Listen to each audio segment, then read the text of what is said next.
দক্ষিণেশ্বর মন্দিরের এমন কিছু ইতিহাস যা জানলে আপনিও চমকে উঠবেন। দক্ষিণেশ্বর মন্দির ভারতীয় বাংলা অঞ্চলে একটি গুরুত্বপূর্ণ হিন্দু ধর্মীয় স্থান। দক্ষিণেশ্বর কালীবাড়ি কলকাতার অদূরে গঙ্গা নদীর তীরে অবস্থিত। 1855 সালের 31শে মে রানী রাসমণি এই মন্দিরটি প্রতিষ্ঠা করেন। এই মন্দিরে দেবী কালীকে ভবতারিণী নামে পূজা করা হয়। 19বিংশ শতাব্দীর বিশিষ্ট যোগী রামকৃষ্ণ পরমহংস এই মন্দিরে কালী সাধনা করতেন। কথিত আছে রানী রাসমণি দেবী কালীর স্বপ্নাদেশ পেয়ে এই মন্দির প্রতিষ্ঠা করেন। মন্দির প্রতিষ্ঠাকালে রামকৃষ্ণ পরমহংসের দাদা রামকুমার চট্টোপাধ্যায় রানীকে সাহায্য করেছিলেন।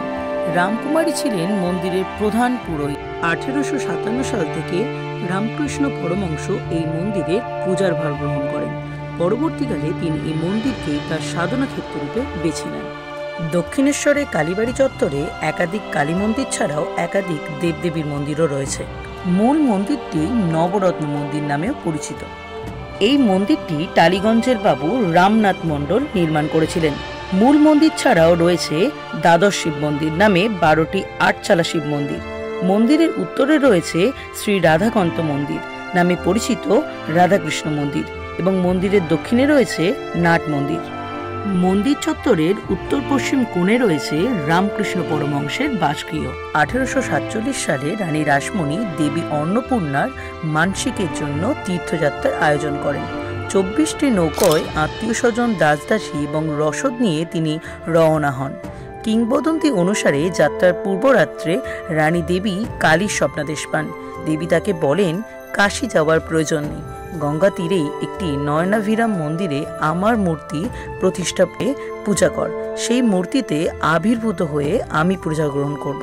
এই স্বপ্নের পর রানী অবিলম্বে গঙ্গা তীরে জমি ক্রয় করেন এবং মন্দির নির্মাণ কার্য শুরু করেন। 1847 সালে এই বিরাট মন্দিরের নির্মাণ কার্য শুরু হয়, শেষ হয় 1855 সালে। মন্দিরের 20 একরের প্লটটি জন হেস্টি নামে এক ইংরেজের কাছ থেকে কেনা হয়। লোকমুখে জায়গাটি পরিচিত ছিল সাহেবান বাগিচা নামে। 8 বছরে 9 লক্ষ টাকা ব্যয় করে এই মন্দির নির্মিত হয়। 1855 সালের 31শে মে স্নান যাত্রার দিন মহাসমারোহে মন্দিরের মূর্তি প্রতিষ্ঠা করা হয়। 1886 পর্যন্ত প্রায় 30 বছর শ্রীরামকৃষ্ণ এই মন্দিরে অবস্থান করেন। তার অবস্থানের কারণে পরবর্তীকালে এই মন্দির পরিণত হয় একটি তীর্থক্ষেত্র। মন্দিরটি বঙ্গীয় স্থাপত্য শৈলীর বা গৌড়ীয় স্থাপত্যের নবরত্ন স্থাপত্য ধারায় নির্মিত। মূল মন্দিরটি 3 তলা, উপরের 2টি তলে এর নয়নচূড়া বণ্টিত রয়েছে। মন্দিরটি দক্ষিণমুখী। একটি উত্তোলিত দালানের ওপর গর্ভগৃহটি স্থাপিত। এই দালানটি 46 বর্গফুট প্রসারিত ও 100 ফুট উঁচু। গর্ভগৃহে শিবের বক্ষপরে ভবতারিণী নামে পরিচিত কালী মূর্তিটি স্থাপিত। এই মূর্তিদ্বয় একটি রূপোর পদ্মের ওপর স্থাপিত। এই মন্দিরটি কালী পূজার একটি প্রধান কেন্দ্র এবং এটি বিশেষ করে মাতৃকালী পূজার জন্য পরিচিত। দক্ষিণেশ্বরের প্রতিষ্ঠাতা হলেন রানী রাসমণি। তিনি ছিলেন একটি বিশিষ্ট সমাজ সংস্কারক এবং তিনি এই মন্দির নির্মাণের মাধ্যমে ধর্মীয় ও সামাজিক উন্নয়নের প্রচেষ্টা চালান। দক্ষিণেশ্বর মন্দিরের ইতিহাসে আরও একটি উল্লেখযোগ্য নাম হল স্বামী বিবেকানন্দ। তিনি এখানে সাধনা করেছেন এবং এই মন্দিরে প্রভাব তার আধ্যাত্মিক জীবনে গভীর ছাপ রেখেছেন।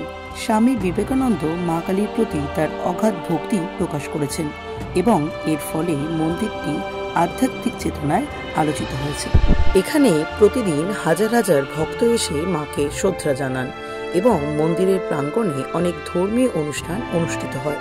বিশেষ করে কালী পুজোর সময় এখানে ভক্তদের ভিড় লক্ষাধিক হয়, যা মন্দিরের গুরুত্বকে আরও বৃদ্ধি করে তোলে। আজকের মতো ভিডিওটি এখানেই শেষ করলাম। আবার আসবো নতুন কোনো ভিডিও নিয়ে। ভিডিওটি কেমন লাগলো অবশ্যই কমেন্টের মাধ্যমে জানাতে ভুলবেন না।